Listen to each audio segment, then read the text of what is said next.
बिस्मिल्लाहिर्रहमानिर्रहीम। अस्सलाम वालेकुम। मैं हूं ज़ैनुल आबदीन। आप देख रहे हैं प्रोग्राम सच बात नुसरत मिर्ज़ा साहब के साथ। आज का प्रोग्राम डॉक्टर अब्दुल कदीर खान साहब को खराज तहसीन पेश करने के लिए। मिर्ज़ा साहब अस्सलाम वालेकुम।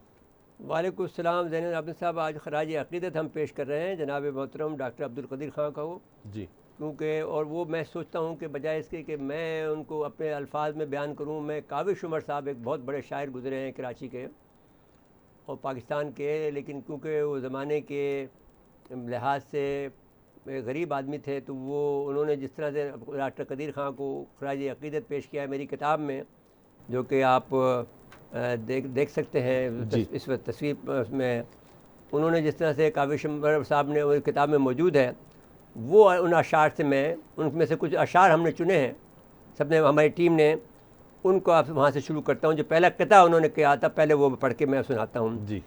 है नाज पूरी कौम को तेरे शऊर पर, एक ऐसा काम तूने किया है कदीर खां, तेरे तुफैल एटमी ताकत बने हैं हम, एहसान इस मुल्क पे है तेरा कदीर खां। ये काविश उमर साहब एक बड़े शायर गुजरे हैं, उनकी तरह इनका किता है जो मैंने आपको पढ़ के सुनाया है। इसके अलावा उनकी एक नज़म है उनकी, जिनके उसका उन्वान है, उसमें भी हम चीदा चीदा अशार आपको सुनाते हैं। उसका उन्वान है मोहसिन अज़ीम वतन।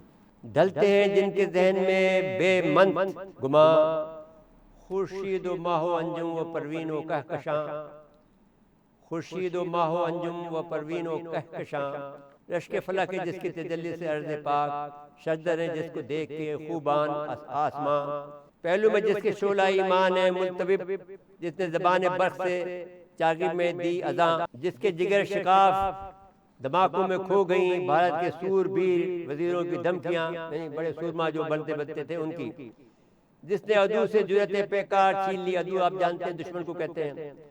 दुश्मन के लब पे जंग के लिए ललकार अब कहाँ, गौरी है जिसके एक इशारे का मुंतज़िर, तैयार हो बेकरार हो शररकार हो दिल तपा।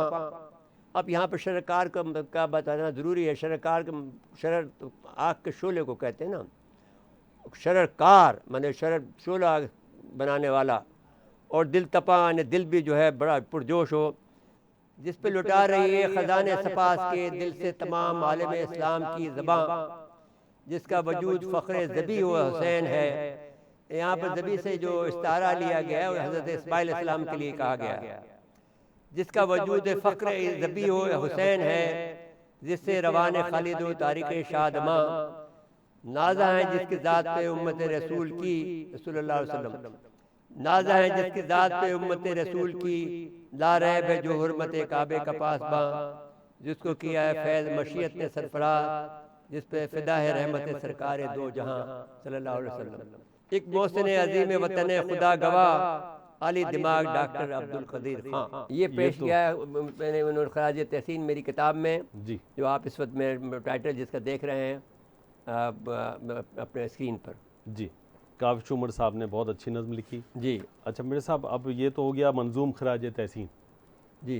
अब साबिक़ वज़ीर आज़म ज़फ़रुल्लाह जमाली साहब के जो मुशीर थे राय रियाज साहब, हाँ, वो हमारे साथ टेलीफोन लाइन पे मौजूद हैं। अस्सलाम वालेकुम राय रियाज साहब। सलाम नुसरत मिर्ज़ा साहब। आपको खुशामदीद कहते हैं अपने प्रोग्राम सच बात में। लेकिन अफसोसनाक खबर ये है कि आज हमारे जो महबूब दोस्त और पाकिस्तान के मोहसिन, जिन्होंने पाकिस्तान को एटमी ताकत बनाया, आज वो अल्लाह से जा मिले हैं। उनको आज हम खराज तहसीन पेश करने के लिए आपको ज़हमत दे रहे हैं और आपको ये बात याद दिला रहे हैं कि जो हमने किताब लिखी है, ये डॉक्टर अब्दुल कदीर खान का मुकदमा, जो इस वक्त नाज़रीन कराम अपने स्क्रीन पर देख रहे हैं, इसमें मैंने अपनी किताब का जब पेशरफ लिखा है, उसमें मैंने राय रियाज का जिक्र इस तरह से किया है कि सितंबर 2003 की एक सुबह को रोज़मर्रा काम में मशगूल था कि वज़ीर-ए-आज़म के प्रेस सेक्रेटरी ब्रदर, जो मैं उनको अपना भाई कहता हूँ, ब्रदर राय रियाज का फ़ोन आया कि वो मिलना चाहते हैं। ये गैर मामूली कॉल थी, जिसका वज़न को महसूस करते हुए फ़ौरी इस्लामाबाद चला गया तो मालूम हुआ कि डॉक्टर कदीर खान के ख़िलाफ़ मवाद इकट्ठा किया जा रहा है। अब ये आपके कहने पर फिर जो मैंने मजमून लिखा 17 नवंबर 2003 को रोज़ना, यानी आपने जो बात की थी वो मैं सितंबर में हमारी बात हुई, तो फिर आप 17 नवंबर 2003 को रोज़नामा नवाए वक्त में मैंने मजमून लिखा, जो मजमून तो पहले लिख दिया था लेकिन वो शायद 17 नवंबर 2003 को हुआ, जिसमें मैंने उनके जो उनके समाजी काम थे, जो उनके तालीमी काम थे, उनके ऊपर मैंने जो वो तफसीर उनके ऊपर उनकी तफसील को बयान किया था। फरमाइए अब आप उनके जी, मैं ये अर्ज करूंगा, ये वाकई बड़ा अंदोहनाक मौका है। पूरी कौम मोहसिन पाकिस्तान के गम में मुब्तला है और हम दुआ गो हैं कि अल्लाह ताला उनके दर्जात बुलंद करे। और मुझे वो वक्त नहीं भूलता जो आपने उनका सोशल वर्क की बात की। उसके अलावा मुझे अगर आप थोड़ा सा टाइम दें, आधा मिनट, तो मैं उनका एटमी प्रोग्राम के हवाले से एक बात आपके सामीन को बताना चाहता हूँ कि मैं जब इंडिया की पोस्टिंग पे गया, I was press minister Pakistan high commission new Delhi, तो वहाँ पे मुझे दोस्तों ने और मुसलमानों ने बताया कि 11 मई 1998 को जब इंडिया ने एटमी धमाके किए तो उसके बाद हिंदू का रवैया मुसलमानों के साथ बहुत ही हकारत वाला था। और वो कह रहे थे मुसलमान के जब हम बाजार में मार्केट में जाते थे तो हिंदू हम पर आवाजें कसते थे और हमें कहते थे कि पाकिस्तान चले जाओ।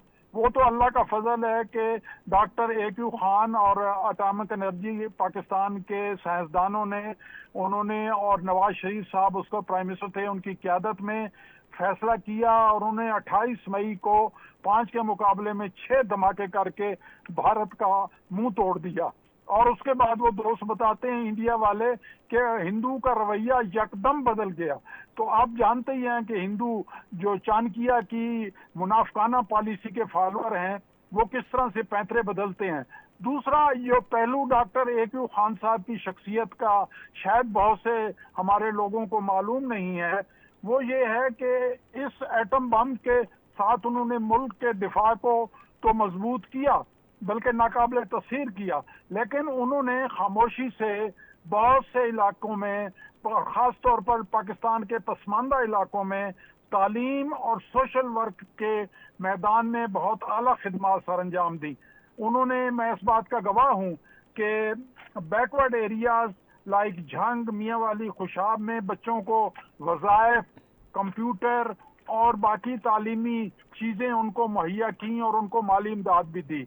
तो मैं आप को याद है अच्छी तरह, आपने मुझे भी याद कराया, मुझे भी याद है कि उस वक्त जनरल मुशर्रफ का दौर था और जनरल मुशर्रफ के दौर में डॉक्टर AQ खान के खिलाफ एक बहुत ही जहरीला प्रोपेगेंडा शुरू कर दिया गया था, जिससे बहुत से मुहब्बे वतन जो अनासर थे वो परेशान थे और मैं भी परेशान था।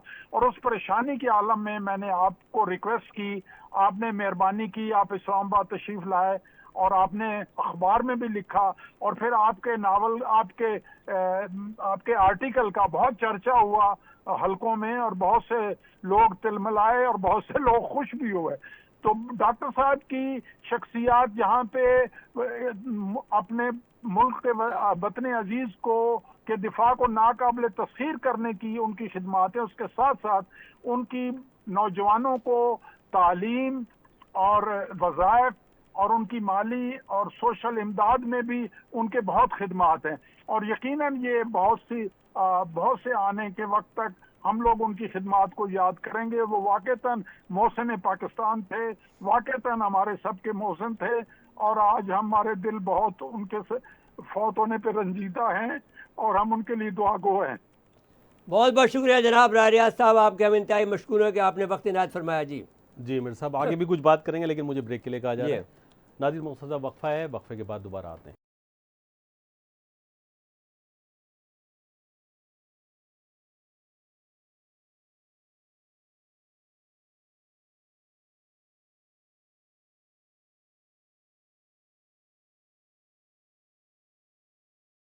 एक बार तो फिर प्रोग्राम में खुश आमदीद कहते हैं। जी मिर्ज़ा साहब, ये तो हो गया मंजूम खराज तहसीन, खराज अक़ीदत, लेकिन ये किताब लिखी है आपने, ये किताब लिखने का ख्याल कैसे आया? बात ये हुई कि जब डॉक्टर कदीर ख़ान से हमारी मुलाकात हुई तो डॉक्टर कदीर ख़ान बहुत अफसरदा थे कि मुझे ये निशाना बना रहे हैं अमेरिकन्स, और मैं जब उन्होंने कहा कि मुझ पर ये इल्ज़ाम लगा रहे हैं कि मैंने ये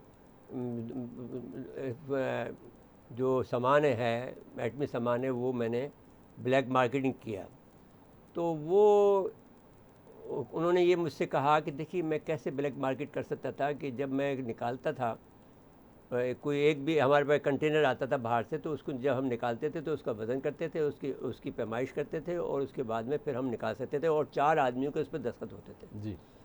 तो इस लिहाज से मेरे पर ये इल्ज़ाम गलत है और मुझे निशाना बनाया जा रहा है और मुझे स्केप गोट बनाई जा रही है। तो मैंने उस पर ये कहा था कि नहीं, आप फ़िक्र न करें और मैं आपका साथ दूँगा। फिर इसके बाद में जैसा कि आपने देखा कि जब मेरी 2 मुलाकातें उनके साथ में हुई, एक मुलाकात उनकी मेरी हुई दिसंबर में, एक जनवरी में हुई, दिसंबर 2003 में हुई जी। और एक मुलाकात मेरी जनवरी 2004 में हुई और 6 फरवरी को उनको गिरफ़्तार कर लिया गया। उसके बाद में मैंने उनके हक़ में, जब मैं क्योंकि ज़्यादातर वक्त मैं इस्लामाबाद में रहता था तो और मैं उस वक्त मैं जो रोज़नामा औसाफ था जी। उसमें मैं लिखता था रोज़ाना मज़मून जी। तो मैंने उनके हक़ में 100 मज़ामीन लिखे और मज़ामीन में उनकी जो भी उस वक्त सवालात उठते थे अखबारात में, उनके ख़िलाफ़ जो प्रोपेगेंडा होता था, मैं उसका जवाब दे देता था। तो फिर डॉक्टर कदीर ख़ान से जब मेरी मुलाकात हुई, कई बातें ऐसी हुई हैं कि जिसमें मैंने जैसे मेरे जनरल एहसान मेरे दोस्त थे, जब ये मुक़य्यद हुए तो मैंने जनरल एहसान साहब से ये कहा कि आप मुझे उनसे मिलने की इजाज़त दे दें। उसने कहा देखें, आप जानते हैं कि मुझसे परवेज़ मुशर्रफ मेरे ख़िलाफ़ है, तो वो अगर मैं तुम्हें इजाज़त दे दूँगा तो मेरे ख़िलाफ़ एक केस बन जाएगा।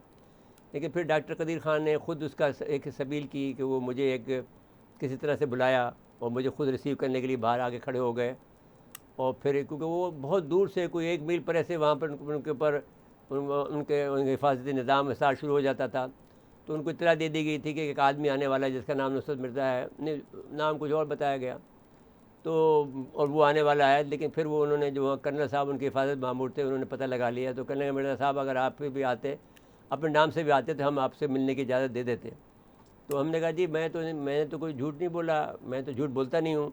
जो कदीर साहब ने जो कुछ बताया होगा आपको, मैंने तो कहीं पे ये नहीं बताया कि मेरा नाम फ़लाँ है, मैं तो नाम नुसरत मिर्ज़ा ही बताऊँगा आपको। आपने मुझे कहा है कि नुसरत मिर्ज़ा हैं, तो मैंने कहा जी मैं नुसरत मिर्ज़ा हूँ। जिस वक्त मुझे छोड़ने वो बाहर आए, तो अब उस सूरत हाल में डॉक्टर कदीर ख़ान के मैंने जो भी एहसासात थे, जो भी उनके ख़िलाफ़ प्रोपेगेंडा था, उसका जवाब मैंने इस किताब में अपने दे दिया, जो कि 100 के करीब मज़ामीन हैं जी। फिर ये दिया। फिर डॉक्टर कदीर ख़ान साहब ने अपने उनके पास जो तहसीन के जो खतूत आए हैं, जिसमें नवाज शरीफ साहब हैं, जिसमें ग़ुलाम इसाक़ खान साहब हैं, जिसमें मैंने सदर साहब हमारे तारड़ साहब हैं, नवाज शरीफ हैं, तारड़ साहब हैं और फिर नवाज शरीफ साहब हैं। हर आदमी ने इनकी तारीफ़ की है जी। हर चीफ़ ने इनकी तारीफ़ की है। ग़ुलाम इसाक़ खान के बहुत ज़्यादा ख्याल करने वाले आदमी थे। फिर इनकी मैं खुद परवेज़ मुशर्रफ ने इनकी बहुत तारीफ़ की कि डॉक्टर कदीर ने हमें सेव किया है जी। तो जो कि इनके गिरफ़्तारी के बाद में उन्होंने इस बात को तस्लीम किया है। और फिर इसमें बहुत से लोगों ने लिखा कि हीरो ट्वाइस ओवर। इन्होंने जब इनको गिरफ़्तार किया तो हीरो दोबारा बने, इसलिए के साथ जो ज़िम्मेदारी पाकिस्तान पे आने चाहती थी उन्होंने अपने सर ले ली जी। तो इस तरह से ये बहुत अजीम शख्सियत थे। तो इन्होंने फिर जब मैंने किताब लिखी तो फिर इनके साथ में मुझे ज़रूरत महसूस हुई कि मैं इनके लिए इनके साथ एक फ़ोटो तो कम से कम खींचूँ तो खिंचवाऊँ। तो फिर मैं किताब के लिए वो गया था, जो फ़ोटो आप देख रहे हैं स्क्रीन के ऊपर जी। तो अब ये एक बहुत ही तारीख़ी तस्वीर है जो कि और जो टेलीफोनिक गुफ्तगू हुई वो अब आप उसमें वो जो आप अभी कह रहे थे कि वो नाम बदल के जी, तो वो उन्होंने कहा आपसे कि पाकिस्तान में शर अमरीकी सुंडी की तरह फैल रहा है जी। आप बता दीजिए, उससे बचना चाहिए, उससे बचना चाहिए। कौम मुझसे बेपनाह मोहब्बत करती है, मैं अवाम का हूँ और वो मेरे कौन कह रहे हैं? डॉक्टर कदीर साहब कह रहे हैं। और सहाफ़ी बिरादरी मेरा साथ देती है। अच्छा, फिर उन्होंने कहा कि मैं तो बोनस पे जी रहा हूँ, एक के बाद दूसरी बीमारी आ जाती है और अब ब्लड प्रेशर हो गया था उन दिनों में, लेकिन कौम की मोहब्बत के सहारे जी रहा हूँ। यानी देखें हुब्बुल वतनी, देखें 2009 में कह रहे हैं, 2009 में अंग अंग में भरी हुई है। कौम और मुल्क की अजमत के ख्वाब देखता रहता हूँ और दिली ख्वाहिश रखता हूँ कि उनके लिए कुछ अमली काम करूँ, मगर पाबंदियाँ आड़े आ रही हैं। मिलने जुलने की आज़ादी के हवाले से उन्होंने कहा कि ये इंतज़ामिया की मर्ज़ी है कि जिसको मिलने दे दें और जिसको नहीं दें वो उनकी सवाबदीद पर है। उनकी नज़र में जो मुहिब्ब वतन हैं वही मिल सकते हैं। अब उन्होंने आपसे कहा कि अब मालूम नहीं कि आप इस उम्र में आते हैं या नहीं। तो फिर जी, फिर उन्होंने मतलब कुछ आपकी जो खिदमत है उसका भी कुछ उन्होंने जिक्र किया। नहीं, मैंने जो किताब लिखी उन्होंने भेजी तो उस पर इन्होंने फिर ये मुझे ये लिख के भेजा। जी, उन्होंने कहा ना ये आप जैसे जो सहाफ़ी हैं निडर हैं आप, और किसी फ़िरौन हुक्मरान या बातिल के आगे सर नहीं झुकाते हैं, इस वजह से सहाफ़ी बरादरी आपकी बड़ी इज़्ज़त करती है। फिर उस तमाम मज़ामीन जो आपके जो तहरीर किए हुए थे वो उसमें आपने ज़ाहिर शाया किए किताब में, उनको एक किताबी शक्ल दी। तो खैर उन्होंने जो सारी बात का जो निचोड़ है ना वो ये है कि कौम और मुल्क की भलाई, उसके लिए सोचते रहना, उसके लिए कोशिशें करते रहना, और यही वतीरा तकरीबन आपका भी है। तो उन्होंने इसीलिए आपको भी कहा कि आप निडर हैं, और किसी आपने ज़ाहिर है वो उन्होंने नाम तो नहीं लिया लेकिन उनका इशारा यकीनन मुशर्रफ साहब की तरफ था कि किसी यानी जो फ़िरौन सिफत कोई हुक्मरान बन जाए तो वो फिर उसके आगे झुके नहीं। तो मिर्ज़ा साहब ये सब बातें उन्होंने डॉक्टर कदीर ये साहब देखा, ने- बल्कि ये भी कहा कि आपने जो अपने मज़ामिन लिखे 5 साल तक वो मज़ामिन मैंने लिखे हैं, जी, जब तक मुक़य्यद रहे, तो उनका कहा ना उन्होंने, वो पढ़ के सुना दीजिए क्या क्या लिखा है पता? उन्होंने कहा कि आपने जो मज़ामीन लिखे हैं वो सारे मैंने पढ़े। मुझे ये सादत मिली कि मैंने उनका मुताला किया और उनको पढ़कर फ़ौरन ही जान लिया कि जनाब नुसरत मिर्ज़ा की क़ुव्वत तशख़ीस व दूरबीनी काबिल तारीफ़ है। आपने तकरीबन 5 साल पेशतर जो बातें अपने आर्टिकल में बयान की थी और पेश गोइयाँ की थी पाकिस्तान के मामलात के बारे में, वो तमाम सही साबित हुई। मुशर्रफ के बारे में बल्कि उसके ज़वाल, ज़िल्लत आमेज़ अंजाम की जो पेश गोई की थी वो भी हर बार सही निकली। तो खैर उन्होंने फिर ये कहा कि मज़ामीन का ये मजमुआ पिछले 5 सालों की जीती जागती तारीख़ है। पाकिस्तान की अवाम एक ही जामे मजमुआ में मुशर्रफ की रेशा-दवानियों और उसकी मुल्क दुश्मन पॉलिसियों से वाक़फ़ियत हासिल कर सकते हैं। ज़ाहिर है वो अमेरिका के बारे में जो कुछ जैसे इक़दामात थे मुशर्रफ साहब के, उस पर ज़ाहिर है हर एक को तहफ़्फ़ुज़ात है। फिर उन्होंने आपके लिए दुआ भी किया कि अल्लाह ताला तंदुरुस्त खुश व खुर्रम रखे, उम्र दराज करे, हर मखलूक की शर और नज़र बद से महफूज रखे, और कलम में क़ुव्वत और सैफ़ुल्लाह अता फ़रमाए, कलम में क़ुव्वत सैफ़ुल्लाह अता फ़रमाए। तो बहुत उम्दा अंदाज से उन्होंने खराज तहसीन पेश किया आपको भी।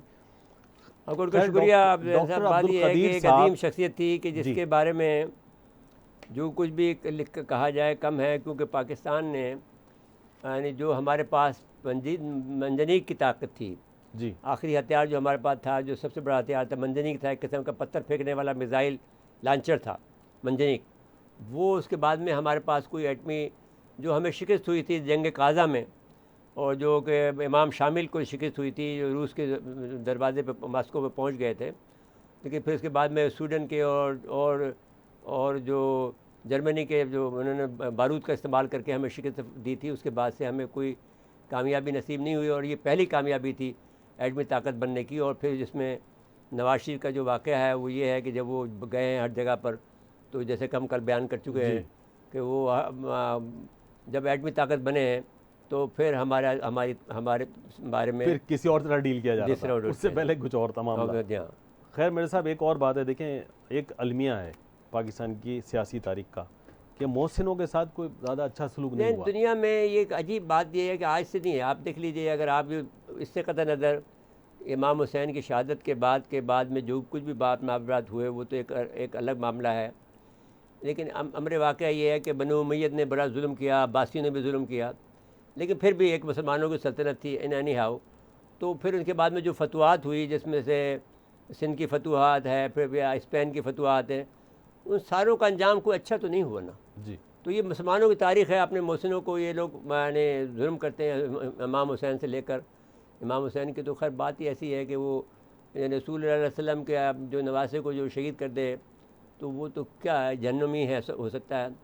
इसके बाद में जो लोग भी हुए, अब तारिक बिन ज़ियाद के साथ जो हुआ, मोहम्मद बिन गासी के साथ भी जो हुआ, जो सलूक हुआ तारिक बिन ज़ियाद को, तो और जो जो जो जो बड़े बड़े वाक़यात हुए हैं, जो तारिक बिन ज़ियाद का भी जो कमांडर था उसको तो पाबंद सलासत रखा, और ये सलमान अब्दुल अज़ीज़ ने जो मालिक का बेटा था, जी, यानी मालिक का जो भाई था जो सलमान, जो उसने जो उनको सबको कैद कर दिया। तो अब अगर ये तारीख देखें तो सारे के सारे ऐसा ही होता रहा है। लेकिन अब ये पहला वाक़या था कि जो अमेरिका के कहने पर आपने इसको पाबंद सलासत किया। लेकिन मसला ये आ गया, जब वो एक वाक़या मैंने जैसे आपको बयान किया था कि इसमें मुशाहिद हुसैन ने सैयद ने जो एक मीटिंग बुलाई सेनेटर्स की, जी, तो उसमें मैं भी एज ए मुबस्सिर के तौर पर बुलाया गया था। तो उसमें जो बहुत बड़े एक आदमी ने, जो कि वो सेनेटर भी थे, उन्होंने ये बात कही कि बात ये थी कि फ़ैसला ये था कि आया ये ज़िम्मेदारी पाकिस्तान कबूल करे या एक आदमी कबूल करे। जी तो फिर वो फ़ैसला ये हुआ कि फिर वो डॉक्टर कदीर ख़ान ये कबूल कर लें, तो उन्होंने कबूल कर ली। जी तो मैंने कहा फिर ये तो फिर उन्होंने कुर्बानी दी। और बिल्कुल वो जो सेनेटर थे, जी उनका नाम मैं आपको बता देता हूँ कि वो बहुत बड़े अजीम आदमी थे, शायर भी थे। सेनेटर एसएम ज़फ़र साहब ने ये बात कही, जिन्होंने मुकदमा भी लड़ा था मैं डॉक्टर अब्दुल कदीर ख़ान का जाकर, कहाँ पर, हॉलैंड में जाकर मुकदमा लड़ा था कि उनके ऊपर ये कहा गया था कि वो चोरी करके ले गए हमारा, तो उसमें जीत के आए थे वो। जी और उन्होंने उसमें उन्होंने ये हमसे ये मीटिंग में कहा कि भाई जो कुछ भी हो। लेकिन मैं एक बात मैं जानता हूँ कि जैसे चौधरी शुजात हुसैन थे, वो उनके साथ थे, डॉक्टर कदीर के साथ थे। जी उन्होंने कहा था एक पैसे की चोरी नहीं की उन्होंने। इसके अलावा जो दूसरे लोग थे और जो लोग थे सब के सब, ये जो इनका सेनेटर का मैंने एसएम ज़फ़र साहब का नाम लिया, इन्होंने सब ने कहा कि नहीं वो चोरी उन्होंने काम करनी। और फिर सबसे बयन सबूत ये है कि जो मीटिंग की थी एक दफ़ा, उस मीटिंग का हवाल बताइएगा, लेकिन मुझे ब्रेक के लिए कहा जा रहा है। जी नाज़रीन, मुख्तसर वक्फा है, वक्फे के बाद दोबारा आते हैं।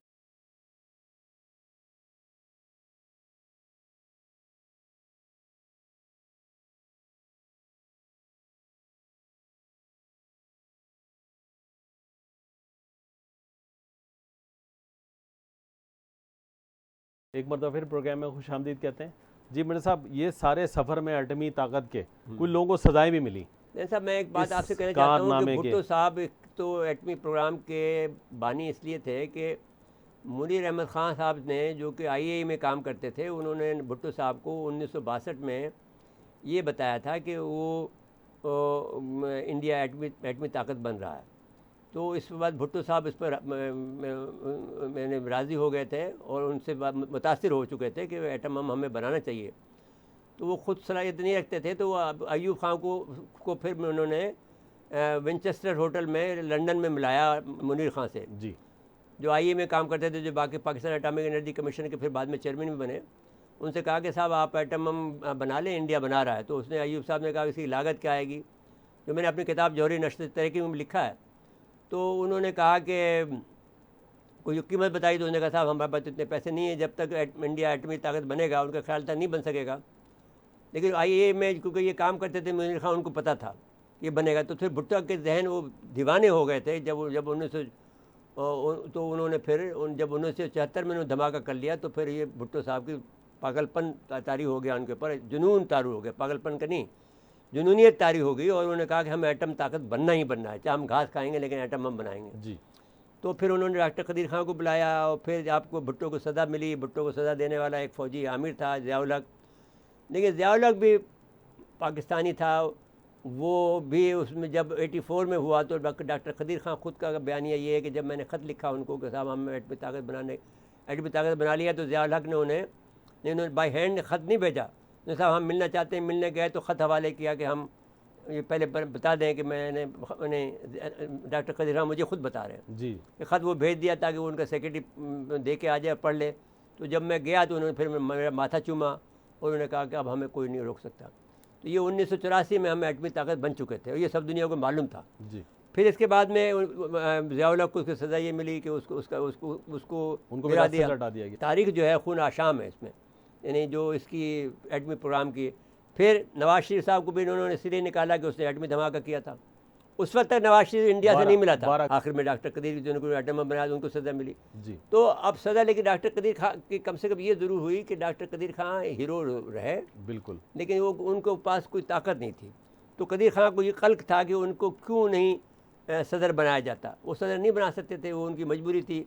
लेकिन वो मैंने उनको बार बार ये समझाया कि देखिए आपको एक सिंधी जीएन काजी थे, उन्होंने सपोर्ट किया, आपको एक पठान गुलाम रसाक खान ने सपोर्ट किया, आप एक पंजाबी भट्टी थे जो इनके फाइनेंस के सेक्रेटरी थे, जी वो फाइनेंस देखते थे। वो और सारे के सारे जो आदमी थे पंजाबी थे, वो सारे इनके वफादार थे। सब और पाकिस्तानी थे, महाजिर जी। तो थे, खालिद कदवाई था, जी तो ये लेफ्टिनेंट जनरल खालिद कदवाई, सब लोग इनके वफादार थे, इनके हुक्म पर चलते थे।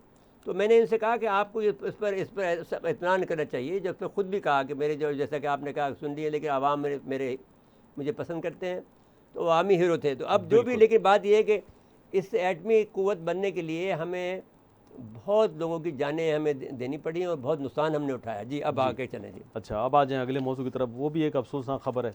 सरदार सिकंदर हयात जब ज़ल्ज़ला आया 8 अक्टूबर 2005 को जी, तो हम शायद दूसरे या तीसरे दिन मैं और राजा ज़फ़रुल्लाह के साथ में जी, वहाँ गिरने गए थे। तो इनके जो सदर हाउस था वो 2 टुकड़े हुआ था, बीच में बाकी दरार थी, क्रैक पड़ गया था। हाँ, तो हम जब मिले तो वो सरदार सिकंदर हयात कुर्सी पे बैठे हुए थे। जाकर हमने उनसे जाके मिले तो बहरहाल वो एक हुर्रियत पसंदी की एक शानदार मिसाल थी और मज़ेदार आदमी थे। और जो कुछ भी आप कहें डॉक्टर कदीर खां पे तो हमें एक मज़ीद प्रोग्राम भी करना चाहिए, लेकिन अब क्या करें, वक्त कम है हमारे पास। हमने किताब उनके ऊपर लिख दी है। ये किताब ऐसी किताब है 1 मिनट जो कि रहेगा। पढ़ने काबिल है हर एक के लिए। ये 1000 की तादाद में छपी थी, 100 तो मैंने कदीर साहब को दे दी थी और उन्होंने मुझसे कहा था कि मैं इसका मुआवजा दूंगा। मैंने कहा नहीं, मैंने कभी भी किसी हीरो से मुआवजा नहीं लिया जाता, मुआवजा उसको दिया जाता है। इस किताब की इब्तिदा जो हो रही है वो जुमला ही बड़ा अच्छा है। हाँ, पाकिस्तान में शर अमरीकी सुंडी की तरह फैल रहा है। ये हाँ, कौन कह रहा कदीर खां कह है? रहा है। डॉक्टर कदीर खान साहब कह रहे हैं। अच्छा जी, इसके अलावा जो है दूसरा जो है बड़ी बात ये भी हो गई है कि एक हमारा साबिक एयर चीफ जो है उनका इंतकाल हो गया है। उनके लिए भी ताज़ियत करते हैं। अभी एयर चीफ फारूक फिरोज़ खान का इंतकाल कर गए हैं और वो चेयरमैन जॉइंट स्टाफ कमेटी थे। तो अल्लाह ताला उन्हें जन्नत फिरदौस में दोनों को जगह अता फरमाए। डॉक्टर कदीर खां के बारे में तो ये है कि वो किसी ने कहा कि अगर एक कोई आदमी तीर बनाता है, एक हमारे जो तहरीक लब्बैक के सरबराह थे जी, उन्होंने कहा कि उन्होंने डॉक्टर कदीर के हाँ के हाथ चूमे और उन्होंने कहा कि भाई आप मेरे हाथ क्यों चूम रहे हैं? उसने कहा साहब, जो आदमी तीर बनाता है और जो आदमी तीर थमाता है दूसरे को और वो जो तीर चलाता है वो सब के सब जन्नत में जाएंगे, और आपने तो एटम बम बनाया, आप तो पक्के जन्नती हैं। तो इस लिहाज से एटम बम बनाने के बाद में कोई आदमी, यानी उनके लिए हम ज़रूर दुआ करनी चाहिए कि अल्लाह ताला उनकी मग़फ़िरत फरमाए, उन्हें आप जवार रहमत में जगह दे और ख़ास जगह दे। जी, बिल्कुल ठीक है। और इनको भी दे, ये जो फारूक फिरोज़ खान साहब हैं उनको भी और सरदार सिकंदर हयात साहब को जी, लेकिन दर्जा बदर्जा दे, जो इसका जो दर्जा है उसको दे दे। अल्लाह ताला से हम दुआ गो हैं। मेरे साहब वक्त ख़त्म हुआ। नाज़रीन, आज के लिए इतना ही। आइंदा प्रोग्राम तक के लिए इजाज़त चाहते हैं। अल्लाह।